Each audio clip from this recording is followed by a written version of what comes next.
Divyansh academy के online platform पर आपका स्वागत है।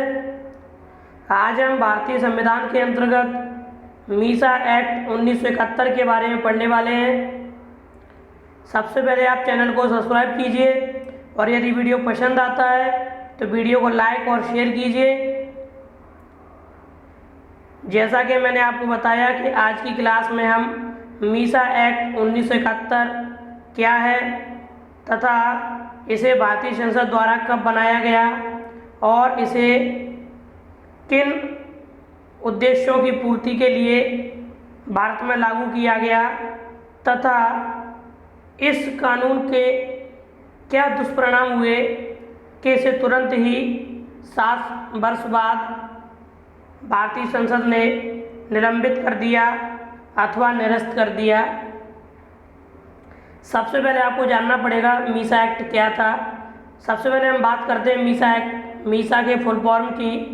मीसा का फुल फॉर्म है maintenance of internal security act, अर्थात यह एक ऐसा कानून है, यहाँ पर है कहना गलत होगा क्योंकि यह कानून वर्तमान में निरस्त किया जा चुका है। अर्थात भारतीय संसद ने 1971 में देश की आंतरिक सुरक्षा का हवाला देते हुए इस कानून को अधिनियमित किया था तथा इस कानून के तहत संसद भारतीय संविधान में एक ऐसा कानून लेकर आई जिसने संविधान की आत्मा को निचोड़ कर रख दिया। यदि हम दूसरे शब्दों में कहें तो आंतरिक सुरक्षा व्यवस्था अधिनियम के तहत भारतीय संसद द्वारा इसे पारित किया गया था। इस कानून में व्यवस्था बनाए रखने वाली संस्थाओं के अधिकारों को शामिल किया गया था। अर्थात इस कानून के तहत देश भर में ऐसी एजेंसियां जो व्यवस्था बनाने का काम करती हैं, अर्थात लॉ एंड ऑर्डर को बनाए रखने का कार्य करती हैं, उनके अधिकारों में वृद्धि हुई तथा नागरिकों के अधिकारों में कमी देखने को मिली। इस कानून का मुख्य उद्देश्य था कि देश की आंतरिक सुरक्षा व्यवस्था को मजबूत किया जाए, परंतु यह सिर्फ एक बहाना था।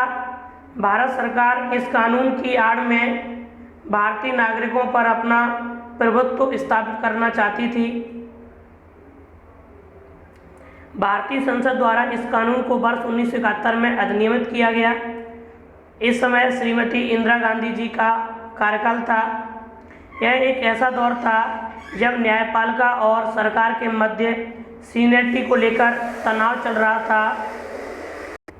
यह एक ऐसा दौर था जब सरकार और न्यायपालिका के मध्य इस बात को लेकर तनाव चल रहा था कि दोनों में सीनियर कौन है, अर्थात दोनों में सर्वोपरि कौन है।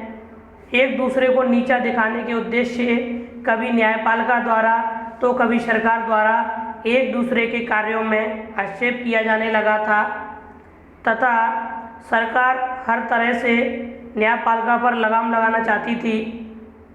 इसके साथ साथ वह भारतीय नागरिकों के अधिकारों में भी कमी कर रही थी।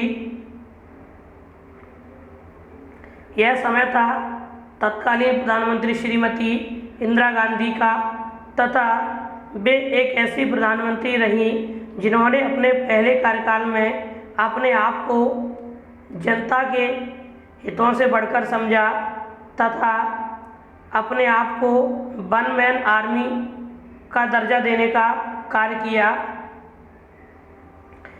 इंदिरा गांधी जी के शासनकाल में संविधान को ताक पर रखकर नागरिकों के मौलिक अधिकारों का हनन किया जा रहा था तथा उन्होंने अपने शासनकाल के दौरान राज्य के नीति निर्देशक तत्वों अर्थात डीपीएसपी को नागरिकों के मौलिक अधिकारों से ऊपर माना। उन्होंने अपने समय में विधि का शासन अर्थात संविधान के अंतर्गत कार्य करना उचित नहीं समझा, बल्कि स्वयं का शासन स्थापित करने की नीति का प्रारंभ किया और उस नीति पर आगे बढ़ते हुए दिन ब दिन ऐसे कानून बनाए जिससे स्वयं का शासन जनता पर लागू हो सके। वे देश की समस्त इकाइयों पर अपना नियंत्रण रखना चाहती थीं, चाहे वे इकाइयाँ सुप्रीम कोर्ट हों, खुफिया एजेंसी जैसे रॉ, आईबी, पुलिस डिपार्टमेंट अथवा मीडिया। यहाँ तक कि इंदिरा गांधी जी का प्रारंभिक शासनकाल इतना तानाशाह था कि मीडिया और विपक्ष को भी अपना अस्तित्व बनाए रखने में कठिनाइयों का सामना करना पड़ रहा था। इन सभी उद्देश्यों की पूर्ति हेतु श्रीमती इंदिरा गांधी जी द्वारा 1971 में आंतरिक सुरक्षा की आड़ में मीसा एक्ट को पारित किया गया।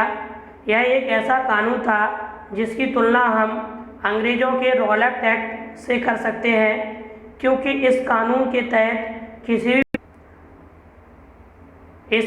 तहत किसी व्यक्ति को डिटेन अर्थात निरोध किया जा सकता था तथा उस व्यक्ति की व्यक्तिगत स्वतंत्रता का भी हनन किया जाता था।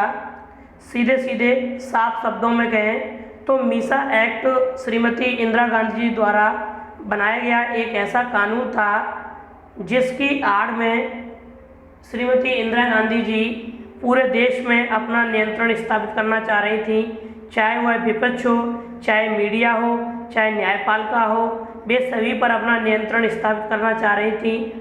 और इस कानून को उन्होंने 1971 में संसद से पारित करवाया तथा इस कानून में उन्होंने देश की आंतरिक सुरक्षा की आड़ में मीसा एक्ट को इस हद तक प्रभावी किया कि उनके इस कानून की तुलना हम अंग्रेज़ों के रॉलेट एक्ट से कर सकते हैं, क्योंकि मीसा एक्ट के तहत किसी व्यक्ति को कभी भी गिरफ्तार करके डिटेन कर लिया जाता था, उसकी संपत्ति को भी जब्त कर लिया जाता था, अर्थात उसकी व्यक्तिगत स्वतंत्रता का हनन किया जाता था।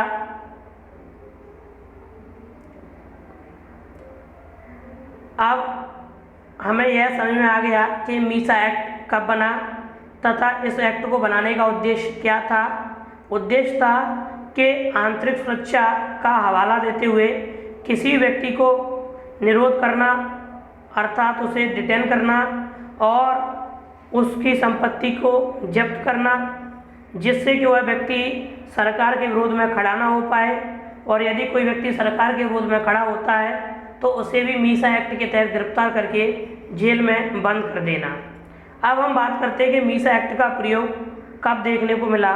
हालांकि मीसा एक्ट संसद द्वारा वर्ष 1971 में ही लागू कर दिया गया था, परंतु इस एक्ट का सर्वाधिक प्रयोग राष्ट्रीय आपातकाल के समय 1975 से 1977 के मध्य देखने को मिला, जब प्रधानमंत्री श्रीमती इंदिरा गांधी जी के चुनाव को इलाहाबाद उच्च न्यायालय ने अयोग्य ठहराया।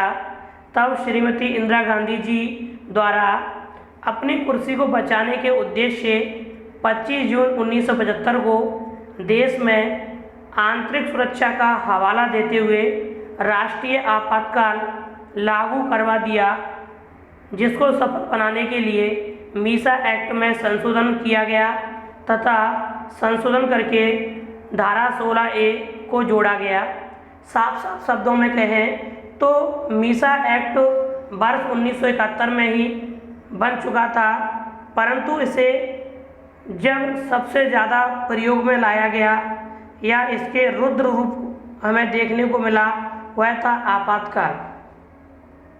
जब लोकसभा के चुनाव में रायबरेली से तत्कालीन प्रधानमंत्री श्रीमती इंदिरा गांधी जी के निर्वाचन को इलाहाबाद उच्च न्यायालय ने निरस्त कर दिया तथा उन्हें जेल भी जाना पड़ रहा था।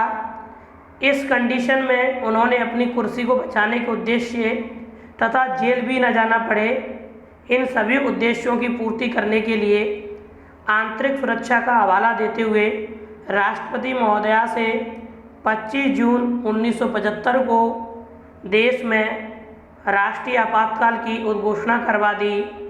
और इस आपातकाल का जब विरोध हुआ तो उन्होंने मीसा एक्ट को और कड़ा करते हुए उसमें धारा 16A को जोड़ा, जिसके तहत विरोधियों को गिरफ्तार कर जेल में डाल दिया गया तथा उनकी संपत्ति को जब्त कर लिया गया।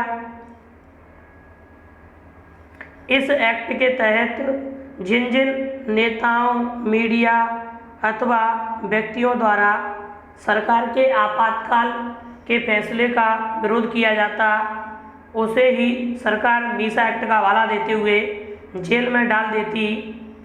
और 26 जून को विपक्ष के सभी बड़े नेताओं को गिरफ्तार किया गया।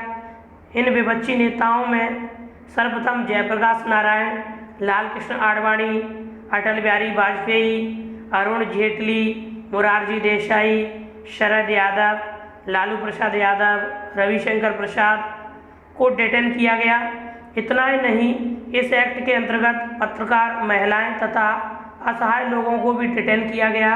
अर्थात सरकार अपना सबसे कठोर रूप दिखा रही थी। वह विपक्ष के अलावा महिलाएं और मीडिया को भी नहीं छोड़ रही थी। सभी को मीसा एक्ट के तहत जेल में भरा जा रहा था। इस एक्ट के अंतर्गत पूरे देश में कोहराम मच गया। इसी एक्ट के समय जब लालू प्रसाद यादव को गिरफ्तार किया गया, तब उनकी पत्नी ने पुत्री को जन्म दिया। लालू प्रसाद यादव ने अपनी मीसा एक्ट की कार्रवाई को याद करते हुए अपनी पुत्री का नाम भी मीसा रखा। लालू प्रसाद यादव ने अपनी पुत्री का नाम मीसा रखा।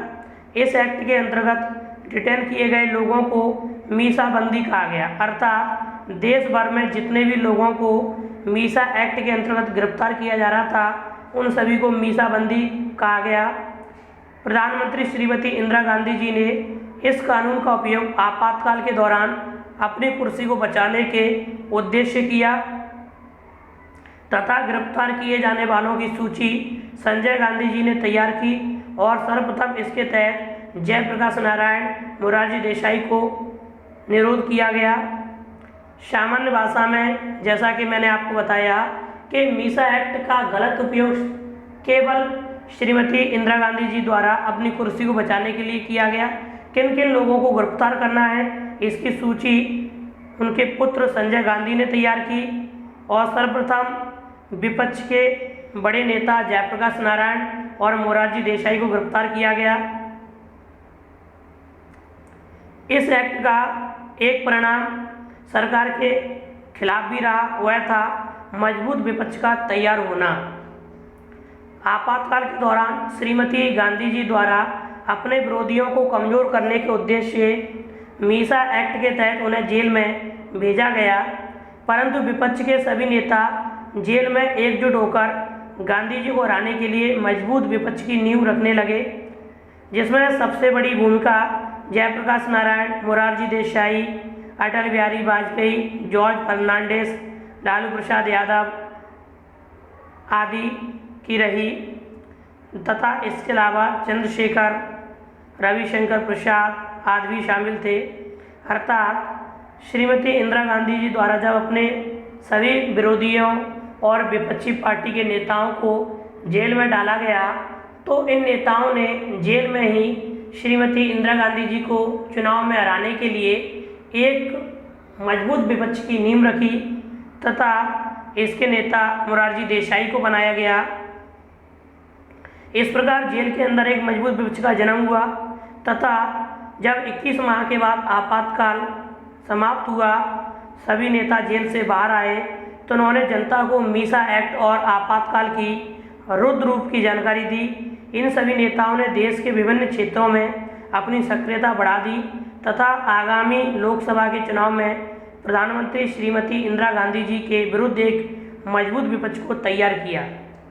अतः जब 21 माह बाद आपातकाल समाप्त हुआ, सभी नेता जेल से बाहर आए, तो विपक्ष के नेताओं ने जनता पार्टी के संगठन के नाम से जनता को मीसा एक्ट और आपातकाल का रुद्र रूप की जानकारी दी। हालांकि जनता आपातकाल में भुगत चुकी थी और वह गांधी जी के फैसलों से असंतुष्ट थी, जनता इंदिरा गांधी जी को सबक सिखाना चाहती थी, परंतु फिर भी विपक्ष ने बढ़ा चढ़ाकर और मीसा एक्ट तथा आपातकाल की जानकारी जनता के बीच दी। आगामी लोकसभा के चुनाव में प्रधानमंत्री श्रीमती इंदिरा गांधी जी के विरुद्ध एक मजबूत विपक्ष तैयार हुआ, जिसके नेता मोरारजी देसाई थे। अब हम बात करने वाले हैं कि मीसा एक्ट किस प्रकार खत्म हुआ। आपातकाल के दौरान तैयार हुआ विपक्ष आगामी आम चुनाव के लिए कमर कस चुका था तथा इस चुनाव के लिए जनता पार्टी का मुख्य मुद्दा आपातकाल तथा मीसा एक्ट था। अतः 1977 के आम चुनाव में जनता पार्टी ने जनता के मध्य अपने मुद्दों को इस प्रकार से रखा कि चुनाव के नतीजे आने पर जनता पार्टी की सरकार बनी।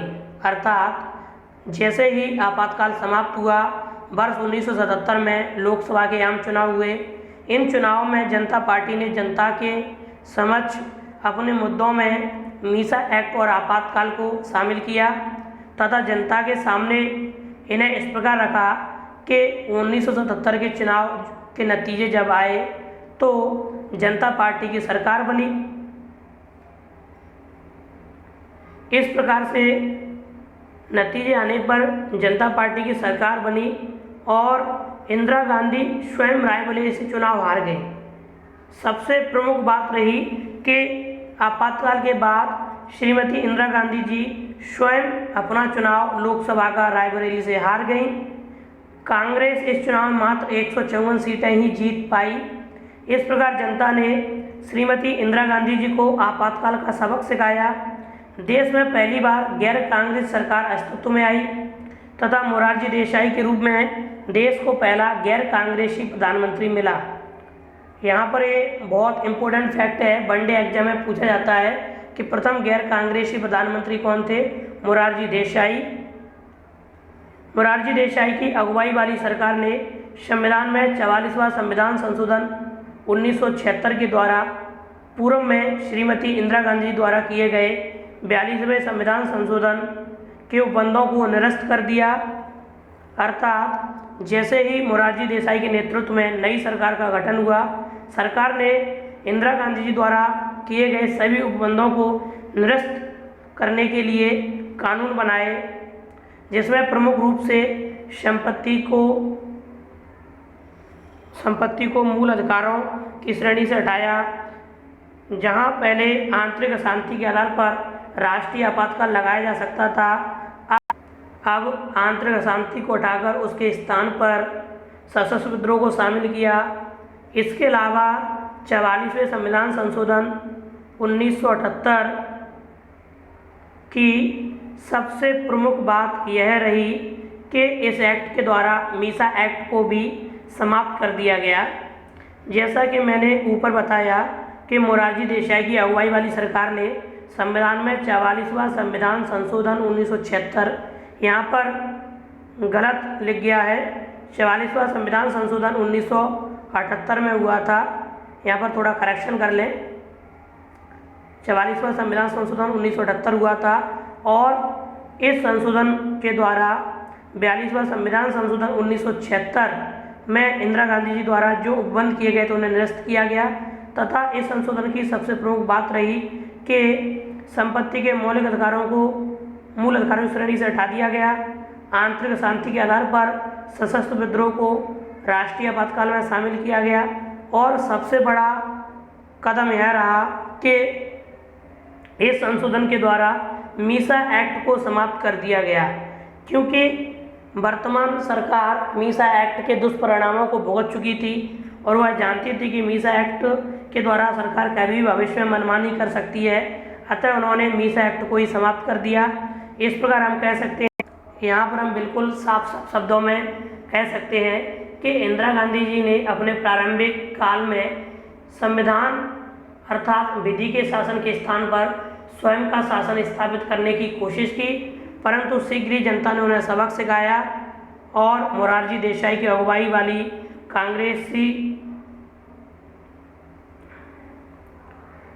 मोरारजी देसाई की अगुवाई में प्रथम गैर कांग्रेस सरकार का गठन किया और इस सरकार ने संविधान की भूमिका को एक बार फिर से महत्वहीन होने से बचाया तथा संविधान को कठोर शब्दों में लागू करने के लिए नियम बनाए।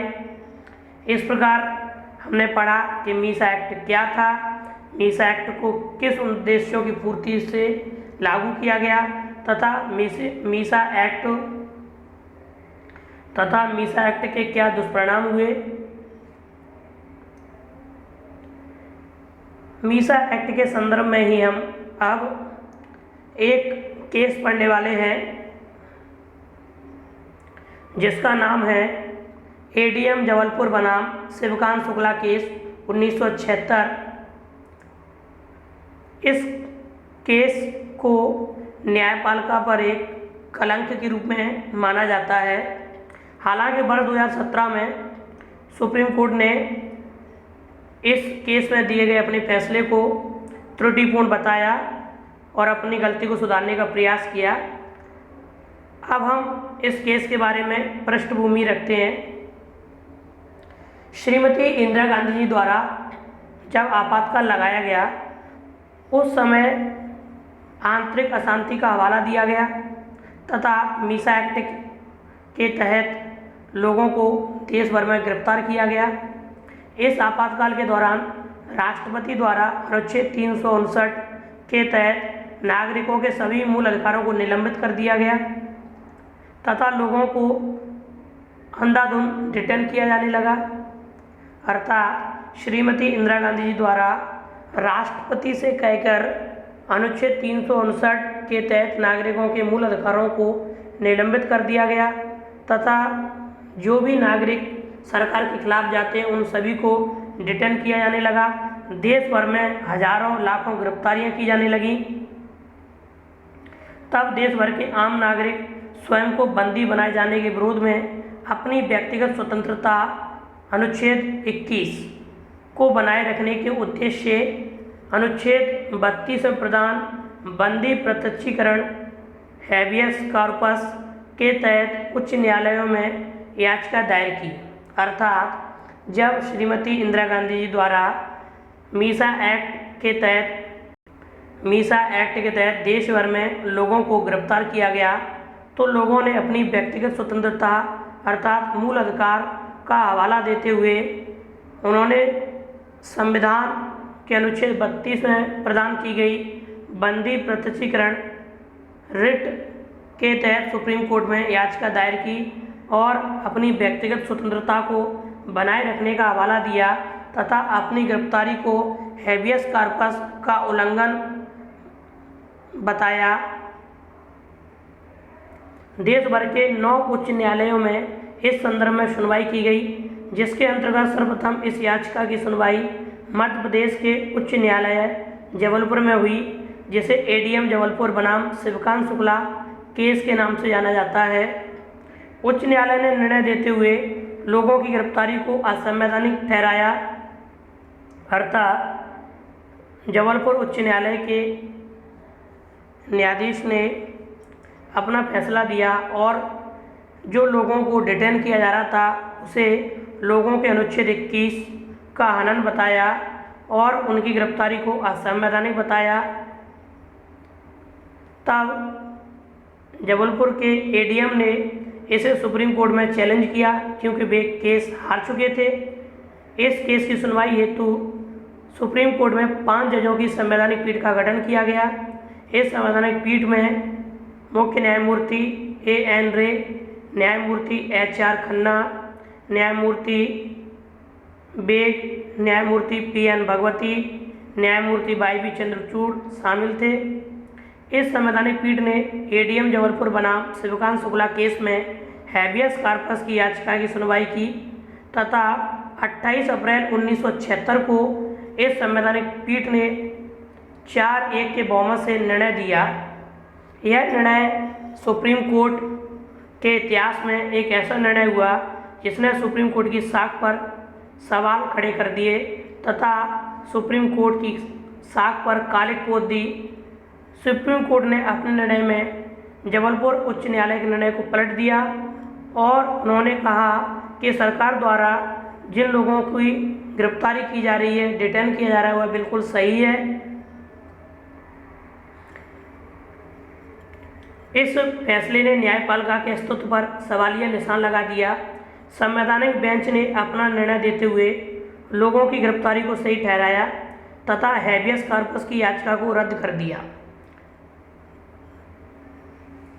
इस फैसले में उन्होंने कहा कि जब नागरिकों के मूल अधिकारों को निलंबित ही कर दिया गया है तो फिर वे अपने किस मूल अधिकार की रक्षा हेतु सुप्रीम कोर्ट में हैबियस कॉर्पस की याचिका दायर कर सकते हैं।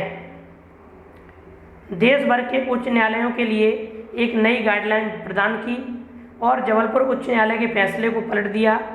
केवल न्यायमूर्ति हंसराज खन्ना ने ही लोगों की याचिका को सही ठहराया, अर्थात 5 जजों की संवैधानिक पीठ में 4-1 से जो फैसला आया था, फैसले के विरोध में जो एकमात्र न्यायमूर्ति थे वो थे हंसराज खन्ना, HR खन्ना। उन्होंने कहा कि यह गिरफ्तारी लोगों की हैबियस कॉर्पस का उल्लंघन है, उनकी व्यक्तिगत स्वतंत्रता का उल्लंघन है, अनुच्छेद 21 का उल्लंघन है, उनको इस तरह से गिरफ्तार नहीं किया जाना चाहिए।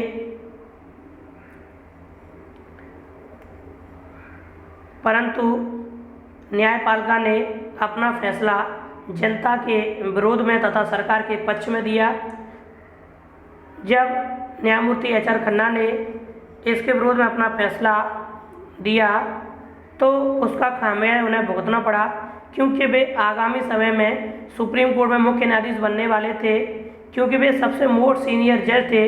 परंतु सरकार ने उन्हें सबक सिखाते हुए न्यायपालिका का गला घोंट दिया तथा उन्हें नज़रअंदाज करते हुए न्यायमूर्ति MH बेग को सुप्रीम कोर्ट का मुख्य न्यायाधीश नियुक्त कर दिया। अर्थात सीनियरिटी के हिसाब से न्यायमूर्ति HR खन्ना सुप्रीम कोर्ट में मुख्य न्यायाधीश बनने वाले थे, परंतु सरकार ने उनकी जगह उनके अधीन MH बेग को सुप्रीम कोर्ट का मुख्य न्यायाधीश नियुक्त किया। इसके विरुद्ध में न्यायमूर्ति HR खन्ना ने अपने पद से त्यागपत्र दे दिया।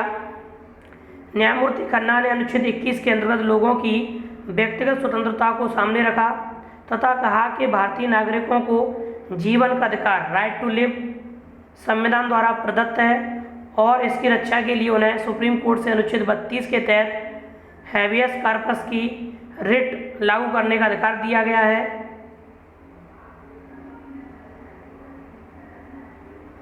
परंतु उन्हें नज़रअंदाज किया गया और न्यायपालिका ने जो फैसला सुनाया वह न्यायपालिका के इतिहास में एक ऐसा फैसला रहा जिसने न्यायपालिका की साख को सरकार के सामने नीचा साबित कर दिया। वर्ष 2017 में न्यायपालिका ने अपनी साख को बरकरार रखने के लिए पूर्व में जो उन्होंने ADM जबलपुर बनाम शिवकांत शुक्ला 1976 में जो फैसला दिया था उसे विकृतिपूर्ण अथवा त्रुटिपूर्ण करार दिया और कहा कि वह फैसला गलत था। परंतु फिर भी जनता को न्यायपालिका के फैसले का भुगतान करना पड़ा और सरकार के द्वारा यातनाएं सहनी पड़ी। इस प्रकार आज हमने मीसा एक्ट क्या है इसको समझा और मीसा एक्ट को कैसे समाप्त किया गया तथा मीसा एक्ट का परिणाम क्या रहा जब एक मजबूत विपक्ष बनकर तैयार हुआ और उन्होंने श्रीमती इंदिरा गांधी जी को चुनाव में हरा दिया तथा ADM जबलपुर केस क्या था, इसमें क्या फैसला आया तथा ADM जबलपुर बनाम शिवकांत शुक्ला केस को हैबियस कॉर्पस केस के नाम से भी जाना जाता है। जब इस केस की सुनवाई चल रही थी उस वक्त अटॉर्नी जनरल नीरन डे थे जिनकी बोलती बंद कर दी थी न्यायमूर्ति हंसराज खन्ना ने, परंतु सरकार ने न्यायमूर्ति हंसराज खन्ना को सबक सिखाया और उनकी सीनियरिटी को ताक पर रखकर उनके जूनियर को सुप्रीम कोर्ट में मुख्य न्यायाधीश बनाया।